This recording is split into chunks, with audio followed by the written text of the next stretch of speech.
ॐ अज्ञानं तिमिरान्धस्य ज्ञानाञ्जनशलाकया चक्षुरुन्मिलितं येन तस्मै श्रीगुरवे नमः।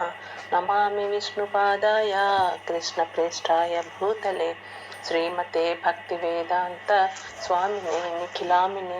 नमस्ते सरस्वतीदेवे गौरवाणी प्रचारिणे निर्विशेषशून्यवादे पाश्चात्यदेशकारिणे। जय श्री कृष्ण चैतन्य प्रभु नित्यानंद श्री अद्वैत गदाधर श्रीवासादि गौरभक्त वृंद। हरे कृष्ण कृष्ण कृष्ण हरे हरे, हरे राम राम राम हरे हरे। जय श्री कृष्ण। మనము 13వ అధ్యాయంలో నిన్న ఒక్క శ్లోకమే చెప్పుకున్నామండి. దాని గురించి ఒకసారి క్లుప్తంగా తెలుసుకుందాం, ఏం చెప్పుకుందాం అన్నది.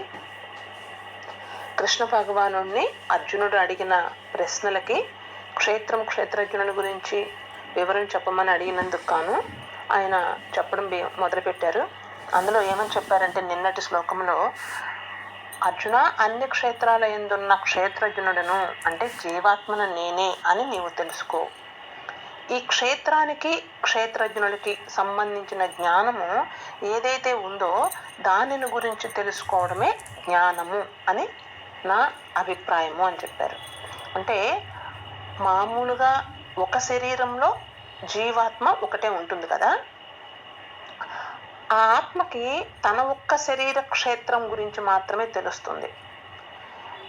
ఈ ఈ అది కూడా ఒక పరిమితమైన పరిధిలో ఈ శరీరమే నేను అని అనుకుంటుంటాడు. కాబట్టి ఆ జీవుడు తన క్షేత్రానికి ఉన్న తన క్షేత్రములో ఉన్నటువంటి తను జీవుణ్ణి అంటే తను జీవాత్మని అనేటువంటి ఆత్మకున్న జ్ఞానం కూడా అసంపూర్ణంగానే తెలుస్తుంది ఒక వ్యక్తికి, ఒక జీవుడికి. కానీ ఇక్కడ భగవంతుడు సర్వ ప్రాణులలో కూడా, అన్ని ప్రాణులలో హృదయముల్లో కూడా పరమాత్మగా స్థితుడై ఉన్నాడు అని ఇక్కడ చెప్తున్నాడు. ఎందుకంటే అన్ని క్షేత్రాలలో ఉన్న క్షేత్రజ్ఞుడిని నేనే అని చెప్తున్నాడు అంటే అక్కడ మనం తెలుసుకోవాల్సింది ఏంటి అంటే, ఒక శరీరంలో ఉన్నటువంటి ఆ క్షేత్రానికి సంబంధించిన క్షేత్రజ్ఞుడి యొక్క పరిమితిని దాటి అన్ని ప్రాణులలో అన్ని క్షేత్రాలలో ఉన్నటువంటి క్షేత్రజ్ఞుడు ఒకడే అని అన్నాడంటే, ఈ యొక్క జీవాత్మ యొక్క జ్ఞానానికి, సర్వక్షేత్రేషుగా ఉన్నటువంటి భగవంతుని జ్ఞానానికి ఒకసారి సర్వక్షేత్రాల హృదయాలలో ఉన్నాడు, పరమాత్మగా ఉన్నాడు. అంటే ఆయన యొక్క జ్ఞానము, ఆయన యొక్క అందరి యందు ఉన్నటువంటి భావము అనేది ఎలా ఉంటుంది? మామూలుగా ఉన్నటువంటి జీవాత్మ యొక్క భావము కన్నా ఎంత ఉన్నతంగా ఉంటుందో, ఎంత సంపూర్ణమైనదిగా ఉంటుంది కదా. దోషం లేకుండా ఉంటుంది ఆయన యొక్క భావనలో, ఎటువంటి దోషము కూడా ఉండదు. అంటే ఇది చెప్పడం కోసం ఈ తేడా మనకు తెలియాలి. క్షేత్రజ్ఞుడికి క్షేత్రానికి ఉన్న తారతమ్యాలు చెప్పడం మొదలుపెట్టినప్పుడు, మామూలుగా ఒక క్షేత్రములో ఉన్న ఒక క్షేత్రజ్ఞుడుగా ఉన్నటువంటి మామూలు జీవుడికి ఉన్న తేడా, సర్వక్షేత్రాలలో క్షేత్రజ్ఞుడుగా ఉన్నటువంటి ఆ కృష్ణ భగవానుడి యొక్క జ్ఞానానికి ఉన్న తేడా మనకి ఇక్కడ తెలుసుకోవడం అనేది జరుగుతుంది అనమాట. దీని మధ్య దాని లోతుగా మనం అర్థం తీసుకోవాలంటే అది మనం ఎక్కడ తెలుసుకోబోతున్నాము. కృష్ణ భగవానుడు అన్ని క్షేత్రాలలో ఉన్న క్షేత్రజ్ఞుడిని నేనే నువ్వు తెలుసుకో అర్జున అని అన్నాడంటే ఆయన యొక్క విశిష్టత ఏంటి, ఆయన ఎలా ఉంటున్నాడు ఎందుకంటే ఇప్పుడు మనం తెలుసుకున్నాము అందరి క్షేత్రాలలో కూడా ఉన్నది ఆ భగవంతుడే అని. కానీ మనము మన కోసం అని ఆలోచించినట్లుగా మనమే కదా, మనలో ఉన్న పరమాత్మ, ఎదుటి శరీరంలో ఉన్న పరమాత్మ ఒకటే కదా అని ఒకేలాగా ఆలోచించాం కదా. నిన్న నేను ఒక మెసేజ్ గ్రూప్లో పెట్టాను చూడండి. అందరిలో ఉన్న ఆత్మ ఒకటే అనుకుంటే మంచి చెడు ఏదైనా ఒకటిగానే మంచిగానే ఆలోచించి చెయ్యాలి, మన కోసం ఒకలాగా ఇంకొక ఇది దీనికి తగ్గట్టుగా ఉందనని అనుకున్నాం. అదే ఇప్పుడు నేను ఇక్కడ చెప్తుందన్నమాట. అలా మనం ఆలోచించగలుగుతామండి. అది రావాలంటే ఎంత సాధన చేయాలి? దాన్ని దాటి మనం వెళ్ళి ఈ పరిమితిలో ఉంచుకున్నటువంటి ఈ క్షేత్ర భావన పరిమితిని దాటి విస్తరించాల. ఆ పరిధిని విస్తరింపు చేసుకోవాలన్నమాట. భగవంతుడు విస్తారమైనటువంటి అసలు ఆయనకి పరిమితులు లేవు, విస్తరించి ఉన్నాడు. కాబట్టి అంతటి విస్తరించడం, అంత విస్తారంగా ఆలోచించడం, అంత విస్తారంగా చూడడం అనేది మనకు రావాలన్నమాట.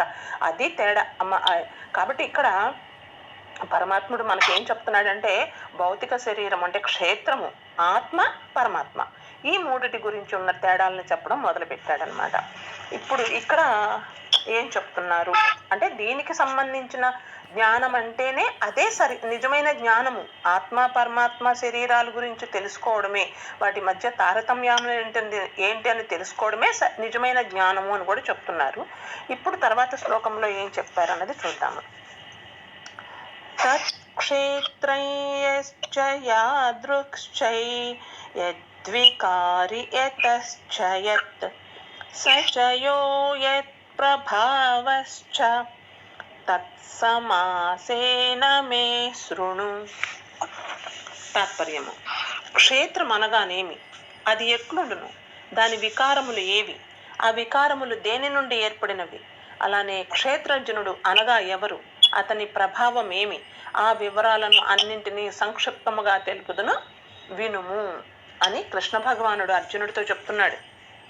తానే అన్ని క్షేత్రాలలో ఉన్నవాడిని అని నిన్నటి శ్లోకంలో చెప్పి ఇప్పుడు ఆ క్షేత్రం అంటే ఏంటి, అది ఎలా ఏర్పడింది, దాని యొక్క వికారాలు ఏవేవి ఉన్నాయి, ఆ క్షేత్రానికి ఉన్నటువంటి వికారాలు ఏంటి. భగవంతుడు మాత్రమే నిర్వికారుడు కదండి. ఈ శరీరానికి, క్షేత్రానికి మాత్రము వికారాలు ఉన్నాయని నిన్న మనం చెప్పుకున్నాం కదా. ఆ వికారాలు దేని నుండి ఏర్పడినాయి, అలానే క్షేత్రజ్ఞుడు అంటే ఎవరు, అతని ప్రభావం ఏమిటి, ఈ వివరాలన్నింటినీ చెప్తాను సంక్లుప్తంగా విను అర్జున అని చెప్తున్నారనమాట. దాంట్లో ముందు అర్థం తెలుసుకుందామండి. మొదటి పాదంలో ఏం చెప్పారండి? తత్ క్షేత్రం యాదృక్షయ యద్వికారి యతశ్చయత్ అని అన్నారు.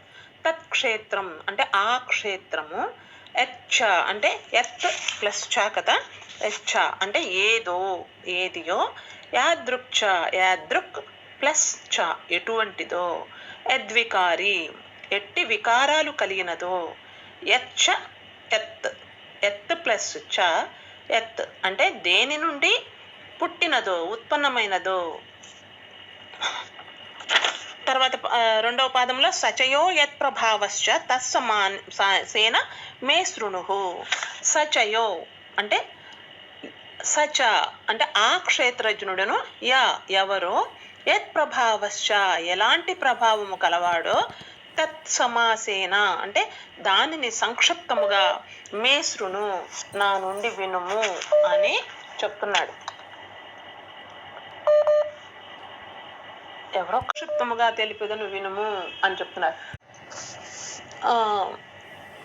గురించి చెప్తున్నాను, క్షేత్రం గురించి. ఇక్కడ చూడండి, ఇక్కడ ఇప్పుడు మెడికల్ స్టూడెంట్స్ కనుక ఏంటంటారు, అనాటమీ దీంట్లో చూపిస్తారు కదా, శరీరంలో ఏ భాగాలు ఎక్కడ ఉన్నాయి అన్నది, అది ఇక్కడ స్టార్ట్ చేశారు. అంటే ఇక్కడ చెప్తున్నారు, ఒక ఆపరేషన్ లాగా, ఒక అనాటమీ డిసెక్షన్ జరుగుతున్నట్లుగా కృష్ణ భగవానుడు మెడికల్ స్టూడెంట్స్కి అనాటమీ విభాగంలో జరిగినట్టుగా క్షేత్రం గురించి వివరంగా చెప్తున్నారనమాట. మనం ఇప్పుడు దాకా ఏం తెలుసుకున్నామండి, ఇంతకు ముందర అధ్యాయాల్లో వచ్చింది ఈ శరీరము అనేది ఎలా ఏర్పడింది అనే దాని మీద క్లుప్తంగా 23 సంఘాత పదార్థములతో కలిసి ఏర్పడింది అనేది మాత్రమే మనము చెప్పుకున్నాం. ఎలా ఏర్పడింది, దాని యొక్క లోతుగా అనేది తెలీదు. అది ఇక్కడ అంత డీటెయిల్డ్గా ఈ క్షేత్రజ్ఞ విభాగము కదా, కంప్లీట్గా డీటెయిల్గా వెళ్తున్నాడు కృష్ణ భగవానుడు. ఇక్కడ మనకు చెప్తున్నారు, ఏమని చెప్తున్నారు, ఈ నెక్స్ట్ శ్లోకంలో చెప్తారు.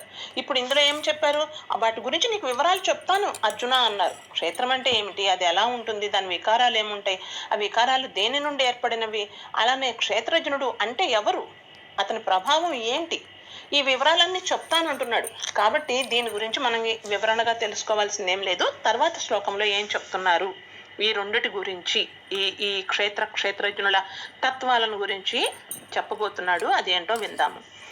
ఋషిభిర్ బహుదా గీతై ఛందోభిర్వివిధై పృథక్ బ్రహ్మసూత్రపదైశ్చైవ హేతుమద్భిర్వినిశ్చితైః. తాత్పర్యము: క్షేత్రజ్ఞుల తత్వములను గూర్చి ఋషులెల్లరను బహువిధములుగా వివరించిరి. వివిధ వేద మంత్రములను వేర్వేరుగా తెలిపినవి. అలానే బ్రహ్మసూత్ర పదములు కూడా నిశ్చయాత్మకముగా, సహేతుకముగా, తేట తెల్లముగా వించినవి అని కృష్ణ భగవానుడు చెప్తున్నాడు. దీని గురించిన అర్థము మనం తెలుసుకుందాం. ముందు అర్థం తెలుసుకుందామండి శ్లోకానికి, తర్వాత వివరణ తెలుసుకుందాము. ఋషిభిర్ బహుదా గీతై అని అన్నారు. ఋషిభి అంటే ఋషుల చేత, బహుధా అనేక విధములుగా, గీతం అంటే చెప్పబడినది. ఋషిభి బహుదా అంటే ఋషిభి ప్లస్ బహుదా అండి. కాబట్టి అనేక విధములుగా ఋషుల చేత, గీతం అంటే వివరించబడినది. చందోభిర్ వివిధై పృథక్, చందోభి ప్లస్ వివిధై వివిధములైనటువంటి వేద మంత్రముల ద్వారా, చందోభి అంటే వేద మంత్రములు, ఈ వేద మంత్రముల ద్వారా పృథక్ వేర్వేరుగా చెప్పబడినది. అలానే బ్రహ్మసూత్ర పదైశ్చైవ, బ్రహ్మసూత్ర ప్లస్ పదై ప్లస్ చ ఏవ అనమాట. కాబట్టి దాని తర్వాత హేతు మద్భిర్ వినిశ్చితై అని అన్నారు కదండి. హేతు మద్భి ప్లస్ వినిశ్చితై అని అంటే చ అంటే అలానే, వినిశ్చితై నిశ్చయాత్మకమైనటువంటి, హేతుమద్భి సహేతుకములైనటువంటి, బ్రహ్మసూత్ర పదై ప్లస్ ఏవ అని అనుకున్నాం కదా. బ్రహ్మసూత్ర పదముల ద్వారా కూడా గీతం అంటే చెప్పబడినది అని. అంటే కృష్ణ భగవానుడు నేనేదో చెప్తున్నాను అని కాదు, ఇది ఈ క్షేత్రజ్ఞుల సంబంధము అనేది ఎప్పటి నుంచో వివిధమైనటువంటి ఋషులతోటి చెప్పబడింది, వేద మంత్రాల ద్వారా వేర్వేరుగా తెలపబడింది, ఇంకా వేదముల ద్వారా తెలపబడింది, బ్రహ్మసూత్ర పదముల ద్వారా కూడా చెప్పబడింది అని చెప్తున్నారు. అంటే ఎందుకు కృష్ణ భగవానుడు వాటిని గురించో చెప్తున్నారు అంటే, ఏదైనా మనము ఒకటి తెలుసుకోవాలి, తెలుసుకునేది ఏంటండి జ్ఞానము, తెలుసుకోబడేది జ్ఞేయము, ఇది కదా మనం అనుకున్నాము. ఈ జ్ఞానము మనం ఏదైతే మనకు తెలుసుకోవాలనుకుంటున్నామో ఆ జ్ఞానం అనేది మనకి మనసుకు హత్తుకుంటేనే మన హృదయాలకు చేరుతుంది, లేకపోతే చేరదు. అంటే అలాగే మనసుకు హత్తుకునేలా ఉండాలి అంటే ఆ జ్ఞానము చాలా క్లియర్గా స్పష్టంగా ఉండాలి. స్ట్రైట్ ఫార్ అంటే సూటిగా మన మనసులోకి ఎక్కాలి. ఇంకా ఏదో గుడ్డిగా వెళ్ళిపోకుండా లాజికల్గా కూడా ఉండాలండి. తర్కబద్ధంగా ఉంటేనే మన ఆలోచనలు చూసి ఇది నిజము అని విశ్వాసం కలిగితేనే మన మనసుకు హత్తుకుంటుంది కదా. అంటే ఏమవుతుంది, అట్లాగా ఉండాలి అంటే మనము తెలుసుకునేటువంటి ఆ జ్ఞానము, ఆ సత్యం ఏదైతే ఉంటుందో ఆ జ్ఞానము ఎటువంటి దోషాలు లేకుండా ఉండాలి. అంటే అలాంటి జ్ఞానము ఏదైతే ఉంటుందో ఆ జ్ఞానము ఎవరితోటి నిర్ధారించబడాలండి, అలాంటి దోషరహితమైన ప్రమాణములతోటే నిర్ధారించబడాలండి. అట్లా అయితేనే, అలాంటి జ్ఞానం అయితేనే తీసుకున్న వాళ్ళకి, ఆ జ్ఞానికి, తీసుకునేటువంటి జ్ఞానికి ఆ జ్ఞానము మనసుకు హత్తుకుపోయేలా ఉండిపోతుంది. దీన్ని మనకి వివరించి చెప్పడం కోసం కృష్ణ భగవానుడు ఆ దోషరహితమైన ప్రమాణములు అని చెప్పారు కదా, వాటి ద్వారా అయితేనే మాత్రమే మనకి జ్ఞానము అందుతుంది అని మనం అనుకున్నాం కదా.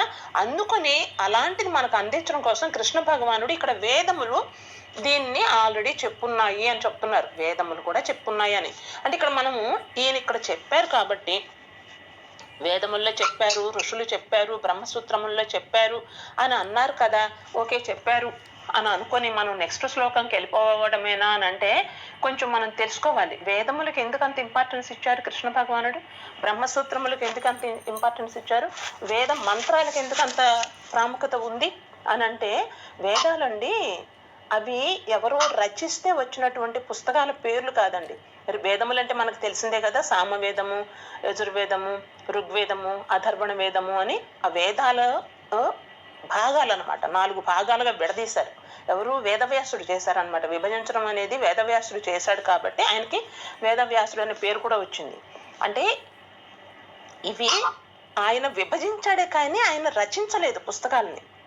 అంటే వేదములు ఎప్పుడూ కూడా రచించబడిన గ్రంథాలు కాదు. అవి ప్రకటితమైనవి. ఎలా ప్రకటితమైనవి అండి? అది భగవంతుని శ్వాస నుండి ప్రకటితమైనవి అని చెప్పారు. అవి ఎలాగా? అవి శ్వాస నుంచి వచ్చినాయి, ప్రకటితమైంది. భగవంతుని శ్వాస నుంచి వచ్చినటువంటి వేదములు మనకు ఎలా అందినయ్యి అని అంటే, మొట్టమొదట కృష్ణ భగవానుడు సృష్టిని ఆరంభించినప్పుడు మొట్టమొదటిగా సృష్టించింది బ్రహ్మను కదండి. ఈ జగత్తుని, ఈ సృష్టిని చేయడంలో సహాయకుడుగా బ్రహ్మని మొట్టమొదట సృష్టించాడు కదా. ఈ భగవంతుని శ్వాస నుంచి వచ్చిన ఈ వేదములు ఈ బ్రహ్మ మొట్టమొదటిగా జన్మించినటువంటి బ్రహ్మ హృదయములో పొందుపరచబడ్డాయండి. అక్కడ నుండి బ్రహ్మ ద్వారా అవి చిన్న చిన్నగా నోటి ద్వారా చెప్పడం జరిగింది. అంతేగాని రచించినవి చూసి చెప్పబడడం అనేది వేదములకి జరగలేదు. అవి నోటి ద్వారా చెప్పబడినాయి. నోటి ద్వారా, వాక్కు ద్వారా బయటకు వచ్చినాయి. కాబట్టే వాంగ్మయములు వీటిని ఏమన్నారంటే శృతి అని పేరు కూడా వస్తుందన్నమాట. శృతి అంటే ఏంటంటే చెవి ద్వారా అందుకోబడిన జ్ఞానము అని అర్థం అండి. అంటే ఇలాంటి వేదములు, ఆ వేదములలో కూడా ఈ క్షేత్రజ్ఞుల యొక్క సంబంధం గురించి తెలిసి ఉన్న చెప్పినటువంటి జ్ఞానము అది అసలైన తత్వజ్ఞానము అని చెప్పారు. కాబట్టి ఈ వేదముల నుంచి వచ్చినటువంటి జ్ఞానము సరి అయిన జ్ఞానము అని మనం ఇక్కడ అర్థం చేసుకోవాలన్నమాట. ఈ కలియుగ ప్రారంభమైన తర్వాత అలాగా శృతులుగా వచ్చినటువంటి వేదాలని వేదవ్యాసుడు 4 భాగాలుగా విభజించడం జరిగింది. ఇందాక చెప్పినట్లుగా ఋగ్వేదం, యజుర్వేదం, సామవేదము, అథర్వవేదం అని. అందుకనే వేదములను విభజించాడు కాబట్టి వేదవ్యాసుడు అనే పేరు ఆయనకు ఇక్కడికి వచ్చిందనమాట. అంతేకాని వేదవ్యాసుడు వేదములను రచించలేదు. కొంచెం మ్యూట్లో ఉండండి ఎవరో. రచించలేదు, వాటిని కేవలం విభజించాడు. విభజించాడు కాబట్టి అంటే ఏ వ్యక్తితోటి అవి సృష్టించబడలేదు. వేదములు అనేవి ఎవరు వాటిని సృష్టించలేదు. వాటంతటా అవి భగవంతుని నుంచి ప్రకటితమైనాయి. కాబట్టి అపౌరుషేయములు వేదములు అని అంటారనమాట. అంటే సృష్టించబడలేదు అని అంటారనమాట. అందుకని ఏదైనా సరే ఆధ్యాత్మిక జ్ఞానము అనేది ఎంత పవిత్రంగా ఉండాలి, ఎటువంటి దోషము లేకుండా ఉండాలి అని అనేది మనకి ప్రామాణికంగా ఎలా తెలుస్తుంది అంటే వేదాలలో చెప్పిందేనమాట. అలాంటిది ఎవరో వాళ్ళ ఆలోచనలు, వాళ్ళ యొక్క నిర్ణయాల మీద రచించినవి కాదు. కాబట్టి వేదములు ఇక్కడ ఈ వేదముల యొక్క ఈ జ్ఞానాన్ని అందరికీ మనకి విశదీకరించడం కోసం ఈ ఋషులు చిన్న చిన్నగా గ్రంథాలను కూడా రచించడం జరిగింది. ఎవరైతే ఋషులు గ్రంథాలను రచించారో అవన్నీ కూడా ఈ వేదాల యొక్క ప్రమాణానికే లోబడి ఉంటాయన్నమాట. అంటే ఋషులు రచించిన గ్రంథాలు రచనలతోటే బయటకు వచ్చినాయి, కానీ దానికి మూలం మాత్రము ఈ వేదాలే అయినాయి. కాబట్టి ఇక్కడ కృష్ణ భగవానుడు ఋషులెల్లరూ కూడా బహువిధములుగా వివరించుది అని చెప్పారు కదా. ఇంకా వేదముల ద్వారా కూడా వచ్చినాయి అని చెప్పారు కదా. ఇంకా వేద మంత్రముల ద్వారా కూడా తెలిసినాయి అని చెప్పారు. ఛందోభి వివిధై అని అన్నారు. వివిధములైనటువంటి వేద మంత్రముల ద్వారా చెప్పబడ్డాయి అని అన్నారు. వేద మంత్రాలకి ఉన్నటువంటి శక్తి అలాంటిదని మనము ఇంతకు ముందర చెప్పుకున్నాము. యజ్ఞయాగాదాలలో జరిగినటువంటి ఆ మంత్రాల యొక్క వైబ్రేషన్స్, దాని యొక్క ప్రకంపనలు ఎలా ఉంటాయి, అవి ఎలాంటి నెగిటివ్ని తీసేస్తాయి, నకారాత్మకమైనటువంటి భావనలు తీసేసి ఎలాగ సకారాత్మకమైనవి అందిస్తాయి, ఇవన్నీ మనం ఇప్పుడు యజ్ఞాల గురించి చెప్పుకునేటప్పుడు ఆ అధ్యాయంలో చెప్పుకున్నాం కదా. ఈ మంత్రాలలో అన్నిటికన్నా దీనికి క్షేత్రజ్ఞులకు సంబంధించినటువంటి జ్ఞానాన్ని చెప్పే మంత్రంని 24 అక్షరాలతోటి, అంటే ఈ క్షేత్రము మనకి 24 సంఘాత పదార్థాలతోటి ఏర్పడిందని మనం తెలుసుకున్నాం కదా. ఈ గాయత్రి మంత్రము 24 అక్షరాలతోటి ఉంటుందండి. అందుకని దానికి మాత్రము అంతటి గొప్ప శక్తి వంతమైనటువంటి మంత్రము. ఆ మంత్రాల ద్వారా కూడా ఇది తెలుస్తుంది అని కృష్ణ భగవానుడు ఇక్కడ చెప్పిన దానికి మనకు అర్థం ఏంటంటే గాయత్రి మంత్రం అని తీసుకోవాలి. అయితే గాయత్రి మంత్రము పఠించగలిగిన శక్తి అందరికీ లేకపోతే, పామరులకు కూడా అది పఠించడం అంటే కొంచెం ఆ సంస్కృత పదాలు ఇబ్బంది అని అనుకున్న దాన్ని గాయత్రి మంత్రంలో ఉన్నటువంటి ఏదైతే ఉందో ఆ జ్ఞానము, దానికి సంబంధించింది క్షేత్రజ్ఞులకు సంబంధించిన తత్వజ్ఞానం ఏదైతే ఉందో అది కేవలము పంచాక్షరి మంత్రంలోనే పొందుపరచడం జరిగిందట. తర్వాత అందుకనే ఓం నమ శివాయ అనేది నమ శివాయ అనే 5 అక్షరాల్లోనే పంచభూతాలకు సంబంధించింది అనమాట. ఈ పంచభూతాలకు గుర్తుగానే నకారం మకారం అన్ని సికారం యకారము అన్నీ వచ్చినాయి అని చెప్తారనమాట. నమ శివాయ అనే పంచాక్షరి మంత్రమే ఈ వేద మంత్రాలకి ధీటుగా ఉన్నంత ప్రాముఖ్యతను కలిగి ఉన్నది అని అంటారు. అలానే బ్రహ్మసూత్ర పదములు అని కూడా చెప్తున్నారు. బ్రహ్మసూత్ర పదములు అని అంటే ఇది మనకి కొంచెం కొత్తగా ఉంది. ఎందుకంటే వేదముల గురించి మనకు తెలుసు, చదువుకోకపోయినా కూడా మనం విన్నాము దాని గురించి.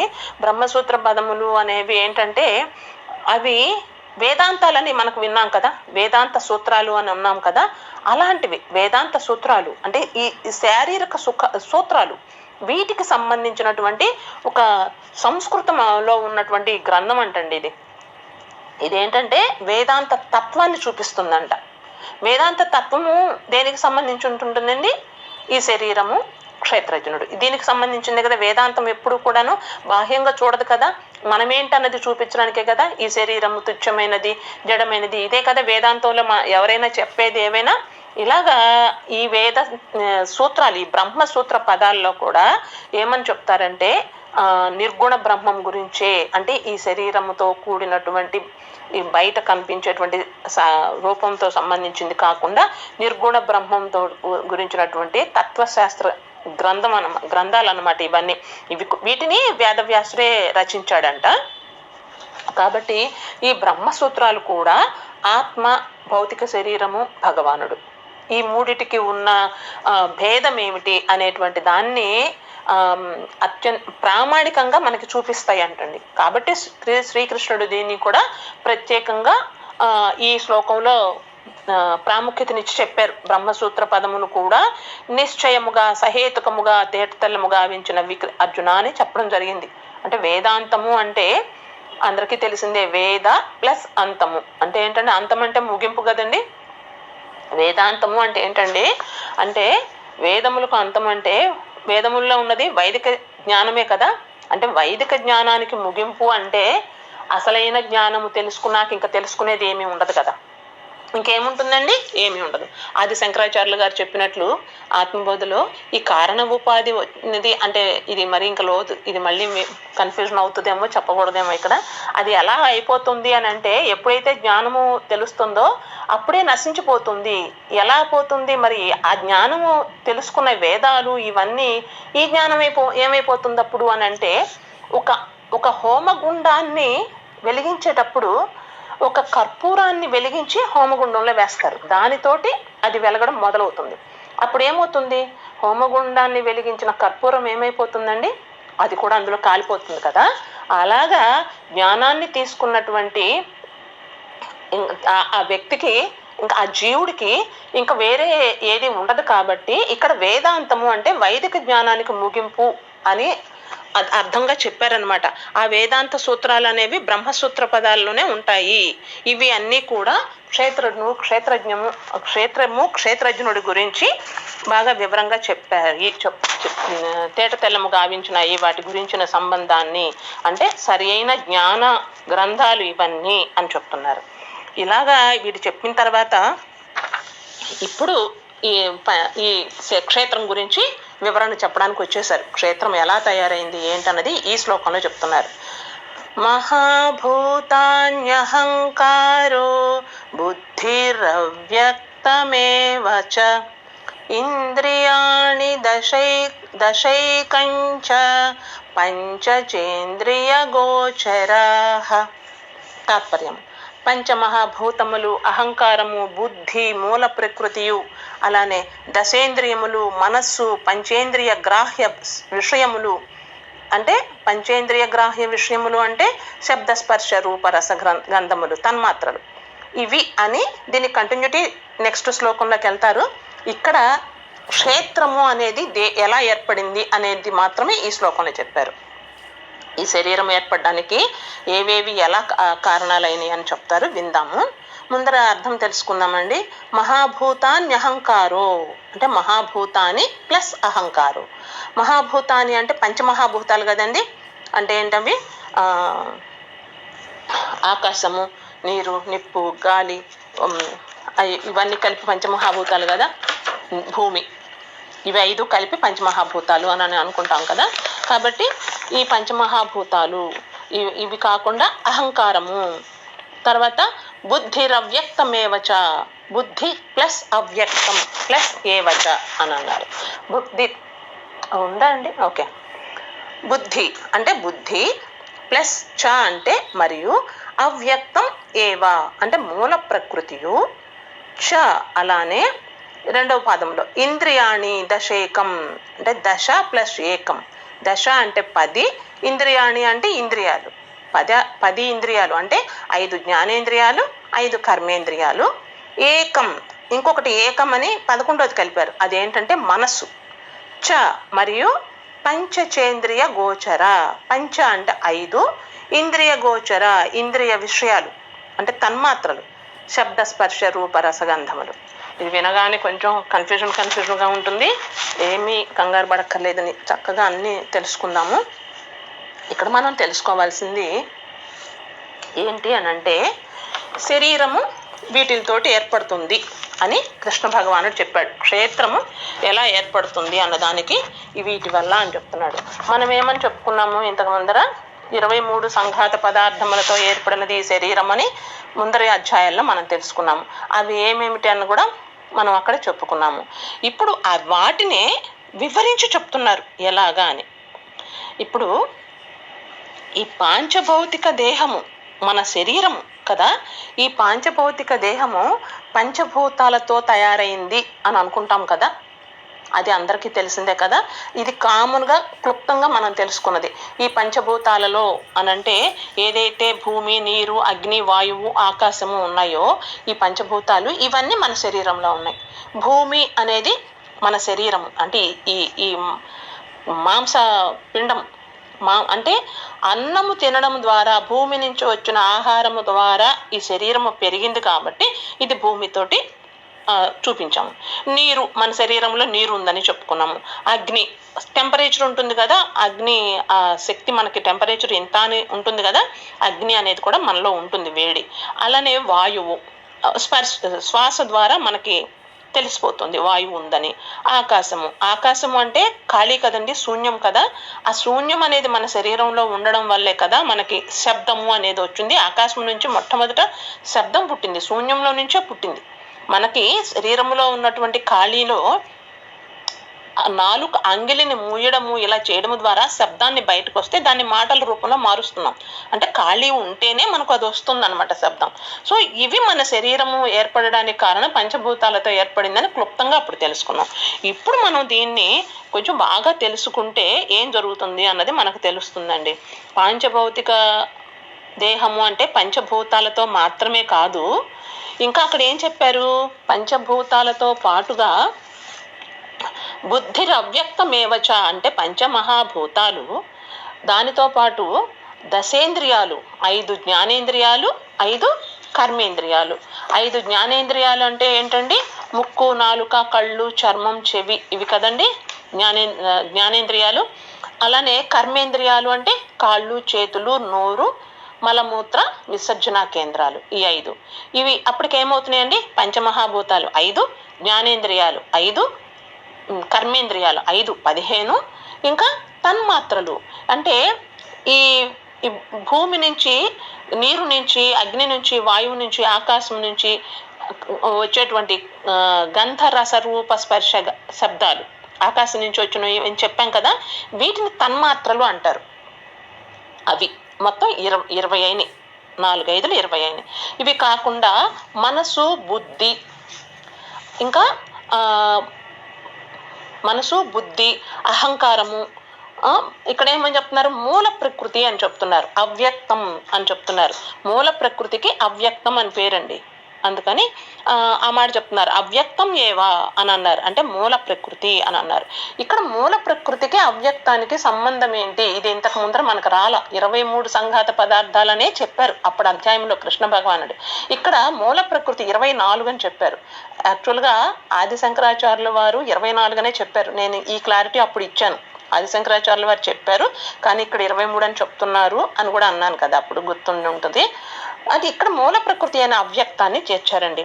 ఏంటి ఇక్కడ మనం అవ్యక్తమైన మూల ప్రకృతి నుంచి చిన్న చిన్నగా లోతుకి వెళదాము, ఎలాగా ఏర్పడింది అని అనేది. ఏంటంటే మొట్టమొదట ఈ క్షేత్రం ఏర్పడడానికి, క్షేత్రజ్ఞుడు ఈ శరీరంలో పడడానికి అంటే జీవాత్మ పడడానికి కారణము మొట్టమొదట ఒక నలుసు అనేది ఆ తల్లి గర్భంలో పడుతుంది కదా. ఆ పడేటప్పుడు ఆ గర్భంలో ఆ నలుసు పడక ముందర తండ్రి శరీరములో ఉన్నంత వరకు అది అవ్యక్తంగా ఉంటుంది. దానికి ఏమి రూపము నామము ఏమీ ఉండవు, అలా ఉంటుంది. కానీ ఎప్పుడైతే ఆ నలుసు తల్లి గర్భంలో పడుతుందో, తల్లి గర్భంలో మావి అని అంటాం కదండి, ఆ మావితో పడుతుంది కదా. ఆ మావిలో ఎప్పుడైతే ఆ నలుసు ఆ జన్మ తీసుకునే క్రమంలో ఎప్పుడైతే ఆ మావిలో పడుతుంది, అంటే మావి అంటే ఏమో కాదండి, మాయనే మావి అని అంటాం అనమాట ప్రకృతి వికృతుల్లోగా. అలాగా అప్పుడు అక్కడ పడ్డ తర్వాత ఆ నలుసుకి ఏమీ లేనటువంటి ఆ నలుసుకి చిన్న చిన్నగా అన్ని అవయవాలు ఏర్పడతాయండి కదా. అంటే అవ్యక్తంగా ఉన్నటువంటి దానికి వ్యక్తం అయ్యేటట్లుగా ఆకారం అనేది ఏర్పడింది, అవయవాలు అనేవి ఏర్పడ్డాయి. అలానే మాయతో కలిసి వ్యక్తం అవుతుంది కదా అప్పుడు, అంటే మాయతో కలవడం వల్ల దానికి అది వ్యక్తం అవడం అనేది కలిసింది. అలానే ఈ మహాభూతాలు అన్నీ కూడా ఈ మూల ప్రకృతి భగవంతుడు సృష్టించినాడు తన యొక్క యోగ మాయాశక్తి వల్ల అని కూడా మనం చెప్పుకున్నాం కదా. ఈ పంచమహాభూతాలు ఆ మాయతో కలవడం వల్ల ఎప్పుడైతే అవ్యక్తంగా ఉన్నటువంటి మూల ప్రకృతి ఈ మాయతో కలిసేటప్పటికి వ్యక్తం అవడం మొదలుపెట్టింది, ప్రకృతిగా మారి మన కళ్ళకు కనపడటం మొదలుపెట్టింది. అంతకు ముందర అది అవ్యక్తమైనదనమాట. తర్వాత అది ఎప్పుడైతే ఈ మాయతో కలిసిందో యోగమాయా శక్తితోటి వ్యక్తం అవడం మొదలుపెట్టింది. అలాగా క్షేత్రం ఈ క్షేత్రం అనేది తయారవడానికి ఇది ఒక కారణం. అంటే మూల ప్రకృతి అంటే అవ్యక్తము అని ఇక్కడ అన్నారు కాబట్టి దీన్ని అర్థం చేసుకుంటే ఇక్కడ మనకి ఇది అర్థమవుతుంది. అయితే ఇక్కడ మనము మూల ప్రకృతి అవ్యక్తమైనది అదొక దాన్ని తెలిసేసుకున్నాము. తర్వాత ఇక్కడ మనము 5 జ్ఞానేంద్రియాలు, 5 కర్మేంద్రియాలు ఇది కూడా తెలుసుకున్నాము. అంటే భూమి అనేది తన్మాత్రలు, గంధము అంటే వాసన అనేది భూమి నుంచి వచ్చిందండి. భూమి మీద వర్షం పడంగానే చూడండి వాసన, మన ఏదైనా మామిడి పండుకి ఒక వాసన ఒక ఇది వచ్చిందంటే అది భూమిలో పుట్టి పెరగడం వల్లే. అన్నీ కూడా ఆ భూమి వల్లనే వాసన అనేది వస్తుంది. కాబట్టి ఆ వాసన అనే దాన్ని ఈ జ్ఞానేంద్రియాలు కర్మేంద్రియాలుగా ఈ పంచభూతాలు విడిపోతాయి. 2గా విడిపోయి 5 జ్ఞానేంద్రియాలు 5 కర్మేంద్రియాలుగా విడిపోయి ఒక్కొక్క దాని నుంచి అంటే భూమి నుంచి 2, నీరు నుంచి 2 అంటే ఒక కర్మేంద్రియం ఒక జ్ఞానేంద్రియం, నీరు నుంచి ఒక కర్మేంద్రియం ఒక జ్ఞానేంద్రియం, అగ్ని నుంచి ఒక కర్మేంద్రియం ఒక జ్ఞానేంద్రియం, అలాగా విభజించుకొని పుడతాయంట. అంటే భూమి నుంచి ఏమేమి వస్తాయి, భూమి యొక్క లక్షణము వాసన కదా, గంధం కదా. కాబట్టి ముక్కు, జ్ఞానేంద్రియాల్లో ముక్కు, నాలుక, కళ్ళు, చర్మం, చెవి ఇవి అనుకున్నాం కదా. వీటిలో ముక్కు అనేది భూమి నుంచి వస్తుంది. భూమి నుంచి ఆ వాసన అనే లక్షణముతో కలిగినటువంటి దాని నుంచి జ్ఞానేంద్రియము ముక్కు అనేది ఏర్పడుతుందండి. తర్వాత కర్మేంద్రియాల్లో ఏది ఏర్పడుతుందంటే మల విసర్జన కేంద్రం అనేది ఏర్పడుతుంది. ఇవి 2 భూమి అనే పంచమహాభూతాల నుంచి ఒక స్థూలమైనటువంటిది ఒక సూక్ష్మమైనటువంటిది, ఈ 2 ఒక జ్ఞానేంద్రియము ఒక కర్మేంద్రియము అనేది ఏర్పడుతుంది. అలానే నీరు, భూమి తర్వాత నీరు తీసుకున్నాము. నీరు అనేది రుచిని, రసాన్ని ఇస్తుంది, మన నాలుకకు రుచిని తెలుపుతుంది కదా. అంటే దాని నుంచి నీరు నుంచి వచ్చేటువంటి ఒక కర్మేంద్రియము ఒక జ్ఞానేంద్రియము ఏంటంటే నాలుకే కదా రుచిని స్వీకరించేది. తర్వాత నీరు కదా, ఇది దీని యొక్క పంచమహాభూతాలలోని నీరు కాబట్టి అది మూత్ర విసర్జన ద్వారం అవుతుంది, గుదం అవుతుంది అనమాట, గుహ్యం అవుతుంది అనమాట. కాబట్టి ఆ కర్మేంద్రియం తీసుకుంటుంది, నాలుక గుహ్యము, భూమి నుంచి ముక్కు గుదము.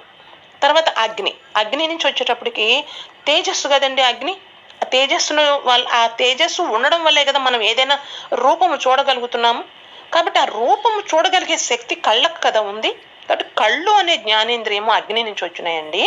కాళ్ళు అనేది అంటే ఆ చూసిన రూపానికి తగ్గట్టుగా కాళ్ళు నడుస్తూ వెళ్ళిపోతా ఉంటాయి కాబట్టి కాళ్ళు అనేది దానికి వస్తాయి అనమాట. తర్వాత వాయువు అనేది స్పర్శనిస్తుందండి. వాయువు లేకపోతే మనకు స్పర్శ తెలియదు. వాయువు చల్లగాల వేడిగాల అన్నది కూడా మన చర్మం పసిగట్టగలుగుతుంది. కాబట్టి స్పర్శ అనేది వాయువు నుంచి పుట్టిన తన్మాత్ర. కాబట్టి అది తీసుకున్నటువంటి దాని నుంచి వచ్చినటువంటి జ్ఞానేంద్రియం ఏమో చర్మం అవుతుంది, కర్మేంద్రియాలేమో చేతులు అవుతుంది అనమాట. ఇంకా ఆకాశం ఇందాక చెప్పుకున్నదే శబ్దం వస్తుందని అనుకున్నాం కదా. కాబట్టి ఆ శబ్దాన్ని గ్రహించే శక్తి చెవికి ఉంటుంది. కాబట్టి ఆకాశం నుంచి చెవి అనేది ఈ నోరు, ఇవి ఆ శబ్దముని బయటకు తెప్పించేది నోరు. కాబట్టి నోరు, కర్మేంద్రియము నోరు. ఇలాగా జ్ఞానేంద్రియాలైనటువంటి ముక్కు, నాలుక, కళ్ళు, చర్మము, చెవి, కర్మేంద్రియాలైనటువంటి కాళ్ళు, చేతులు, నోరు, మలమూత్ర విసర్జన కేంద్రాలు అనేవి ఏర్పడడం జరిగినాయి క్షేత్రంలో. ఈ క్షేత్రంలో ఏర్పడడానికి కారణము పంచమహాభూతాలు, పాంచభౌతిక దేహము అని అన్నారు. కాబట్టి ఆ పంచభూతాలు ఎలా విడిపడ్డాయి, వాటి నుంచి ఎలా మన శరీరం ఏర్పడింది అన్నది ఇక్కడ మనకి ఇంతవరకు అర్థమైంది. దీనికి తోడు ఒక్క శారీరకమైనటువంటి బాహ్యమైన ఒక్క శరీరం మాత్రమే క్షేత్రం కాదు కదా. మనసు, బుద్ధి, అహంకారము అను అవ్యక్తమైనటువంటి మూల ప్రకృతి అని కూడా ఇందాక 4 కలిపాం కదండి ఇందులో. దీనిని బట్టి అవి ఎలా ఏర్పడ్డాయి అంటే అవి కూడా వీటి నుంచి భాగముగానే లోపల ఏర్పడడం జరిగిందనమాట. ఇంద్రియాలు అనేవి అంటే జ్ఞానేంద్రియాలు, కర్మేంద్రియాలు అనే దాంట్లో తీసుకునే, గ్రహింపు చేసుకునే శక్తి జ్ఞానేంద్రియాలకు ఉంది కదా. ఎప్పుడు కూడా జ్ఞానేంద్రియాలు తీసుకుంటూ ఉంటాయి అన్ని, కర్మేంద్రియాలు ఇస్తూ ఉంటాయి. చూడండి, ముక్కు వాసన మాత్రమే తీసుకుంటుంది, వాసనని బయటకు వెదజల్లదు. నాలుక రుచిని మాత్రమే తీసుకొని చెప్పగలుగుతుంది, బయటికి వదలదు. కళ్ళు తీసుకోవడమే, చర్మము స్పర్శని తీసుకుంటుంది, చెవి శబ్దాన్ని తీసుకుంటుంది. తీసుకోవడమే జ్ఞానము, ఇవ్వడం కాదు. ఈ కర్మేంద్రియాలు ఏం చేస్తాయి? ఇవ్వడము, మలమూత్ర విసర్జన ద్వారా బయటకు వదిలేయడము, కాళ్ళ ద్వారా బయటికి చేతులతోటి ఇవ్వడము, నోటితోటి మాటలను ఇవ్వడము, అంత బయటికి వదలడం జరుగుతూ ఉంటుంది అనమాట. అంటే ఇన్కమింగ్, అవుట్ గోయింగ్ అని అనుకోండి జ్ఞానేంద్రియాలు, కర్మేంద్రియాలు చేసే పనులు. ఇంకా ఈ జ్ఞానేంద్రియాలు ఏం చేస్తాయి అంటే వాటి యొక్క సూక్ష్మభూతాలుగా మారతాయి అన్నమాట. ఇప్పుడు మనం చెప్పుకున్నాము కదా, మనసు, బుద్ధి, చిత్తము, అహంకారం అని ఇవన్నీ కూడా జ్ఞానేంద్రియాల నుంచి పుట్టేస్తాయి అన్నమాట. ఆ సూక్ష్మభూతాలుగా మారి మనసు, బుద్ధి, చిత్తము, అహంకారంగా వస్తాయి. కర్మేంద్రియాలేమో స్థూలభూతాలుగా మనకి తెలిసిందే కదా బయట ఏర్పడడం జరిగిందనమాట. అంటే ఇలాగా ఈ జ్ఞానేంద్రియాలు, కర్మేంద్రియాలు ఈ శరీరము ఏర్పడడానికి ఎలా ఉపయోగపడతాయి, ఎలా జీవుడు వీటినన్నిటిని ఉపయోగించుకుంటాడు, ఈ క్షేత్రం గురించిన సంబంధం ఏంటంటే ఇది జరుగుతుంది. అయితే ఈ జ్ఞానేంద్రియాలని రిసీవింగ్ అనుకున్నాం కదా, తీసుకుంటూ ఉంటాయి అని అనుకున్నాం కదా. జ్ఞాని ఎప్పుడూ అంతర్ముఖుడే ఉంటాడండి. ఎందుకంటే జ్ఞానేంద్రియాలు ఆ జ్ఞానికి సంబంధించి, ఎందుకంటే సూక్ష్మ భూతాలతోటి ఉంటుంది కదా. దాని అంటే గంధము, రసము, రూపము, స్పర్శము, శబ్దము ఇవన్నీ సూక్ష్మ రూపాల్లో ఉంటాయి కదా. అందుకని ఈ ముక్కు, నాలుక, కళ్ళు, చర్మం, చెవి వీటి ద్వారా తీసుకుంటాం కదా. జ్ఞానేంద్రియాలు తీసుకుంటున్నాయి అంటేనే సూక్ష్మ రూపంలో తీసుకుంటున్నాయి. అదేదో కళ్ళ నుంచి లోపలికి ఒక మనిషి వెళ్ళిపోవడం అలా ఉండదు. ఆ మనిషి యొక్క ఆకారాన్ని మాత్రమే తీసుకుంటుంది కదా. స్పర్శ కూడా అంతే కదా. అలాగా అన్ని తీసుకోవడమే చేస్తుంది. అందుకనే జ్ఞాని ఎప్పుడు అంతర్ముఖంగా ఉంటాడండి. ఆ కర్మేంద్రియాలతోటి రెస్పాండ్ అవుతూ ఉండేవాడు ఎవరంటే కర్మ చేస్తూ తిరుగుతూ ఉండేటువంటి వ్యక్తి, అంటే బాహ్యంగా తిరిగే వ్యక్తి. ఎప్పుడూ ఏదో ఒకటి తిరుగుతూ ఉంటాడు కానీ అంతర్ముఖుడు అవ్వడు. జ్ఞానేంద్రియాలు ఒక జ్ఞానికి లాగా అంతర్ముఖుడు అవ్వడనమాట. ఎందుకంటే జ్ఞాని ఎందుకు అలాగా అంతర్ముఖం చేయగలుగుతాడంటే ఈ జ్ఞానేంద్రియాలతోటి సంబంధం ఆయనకే ఎక్కువగా ఉంటుంది. ఎందుకంటే తలలో ఈ జ్ఞానేంద్రియాలు అన్నీ కూడా తలలో ఉంటాయి. కళ్ళు, ముక్కు, చెవి, నాలుక ఇవన్నీ కూడా తలలోకి సంబంధించి ఉంటాయండి. ఇంకా కాళ్ళు, చేతులు, మలమూత్ర విసర్జన కేంద్రాలు ఇవన్నీ కూడా బయట క్రింద శరీరంలో ఉంటాయి. అంటే అందుకనే ఈ వీటితో తిరుగుతూ, అంటే బాహ్యంగా తిరుగుతూ ఉండేటువంటి వ్యక్తి పడుతూ లేస్తూ ఉంటాడు. తలలో ఉన్నటువంటి జ్ఞానేంద్రియాలు జ్ఞానాన్ని తలలో ఉండి స్వీకరిస్తాయి కాబట్టి అలా స్వీకరించేటువంటి జ్ఞాని, ఆ జ్ఞానాన్ని తీసుకుంటున్నటువంటి జ్ఞాని ఒక ఉన్నత స్థితిలో ఉంటాడు అని ఇక్కడ చెప్తారు. ఎలా అనుకోవాలన్నమాట. దీన్ని బట్టి మనకి జ్ఞానికి మామూలు వ్యక్తికి ఉన్న సంబంధం వీటి ద్వారా ఇలాగా తెలుసుకోవచ్చు అని అనుకోవచ్చు. కాకపోతే ఇంకా అవ్యక్తంగా ఉన్న మూల ప్రకృతి వ్యక్తం అవ్వడానికి కారణము మాయ అని మనం ఇక్కడ తెలుసుకున్నాము. ఇలా గర్భములో అంటే ఇక్కడ మనం కొంచెం ఆలోచిస్తే మనకి ఇక్కడ ఏమర్థం అవుతుందంటేనండి, 2 మాయలు ఉన్నాయని అర్థమవుతుందండి. ఒకటి ఏంటంటే తల్లి గర్భంలో ఉన్న మాయ, రెండవది భౌతికంగా బయటకు వచ్చినాక మూల ప్రకృతితో ఉన్నటువంటి మాయ. అయితే ఈ అవ్యక్తంగా ఉన్నటువంటి నలుసు వ్యక్తంగా అవ్వి మాయలో ఉన్న తర్వాత ఇక్కడ మనకి ఏమవుతుందంటే అక్కడి నుంచి బయటకు రావడానికి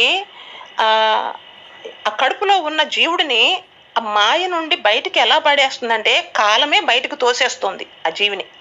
ఆ మాయలో చిక్కుకున్నటువంటి జీవిని కాలమే బయటికి తోస్తుంది. కానీ ఈ బయట మూల ప్రకృతితో కలిసి ఉన్నటువంటి మాయలో చిక్కుకుపోయి ఉంటాం చూసారా, అది మన బుద్ధి గుహలో ఏర్పడిపోయిన మాయ అనమాట. ఆ మాయని ఎవరూ తొలగించలేరు, మనమే కష్టపడి తొలగించుకోవాలని చెప్తున్నారనమాట. ఇక్కడ మనం తెలుసుకోవాల్సింది అది. అంటే మనం ఇక్కడే ఆ జ్ఞానాన్ని తెలుసుకుంటేనే ఆ మాయలో నుంచి బయటపడతాము. కృష్ణ భగవానుడు అదే అన్నాడు కదా, నన్ను ఎవరైతే శరణ పొందుతాడో వాడిని మాయలో పడడు, యోగమాయా శక్తి అతన్ని ఏమీ చెయ్యదు అని చెప్పారు. అంటే ఆయనని శరణ పొంది ఆయన్ని తెలుసుకోవాలని అంటే అసలైన తత్వజ్ఞానాన్ని తెలుసుకునే కలిగే శక్తి కలిగిన జ్ఞాని అయి ఉండాలన్నమాట. అంటే ఆ జ్ఞాని ఎలా అవ్వాలి అంటే గురువు సహాయం తీసుకోవాలని కూడా మనం చెప్పాం. అలా అని గురువు మనల్ని ఆ మాయలో నుంచి బయటపడేయడు.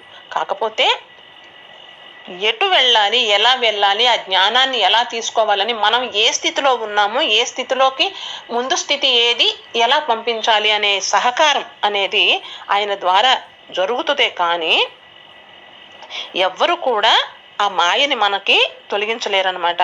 అంటే భూమి అనే ఒక భూగర్భం అనుకోండి, అందులో పడ్డ ఒక విత్తనానికి నామరూపాలతో కూడినటువంటి చెట్టు ఎలా వస్తుందో అలానే తల్లి గర్భం అనేటువంటి మావిలో అంటే అది మాయలో పడిన జీవుడికి ఈ దేహేంద్రియాలు ఏర్పడతాయి.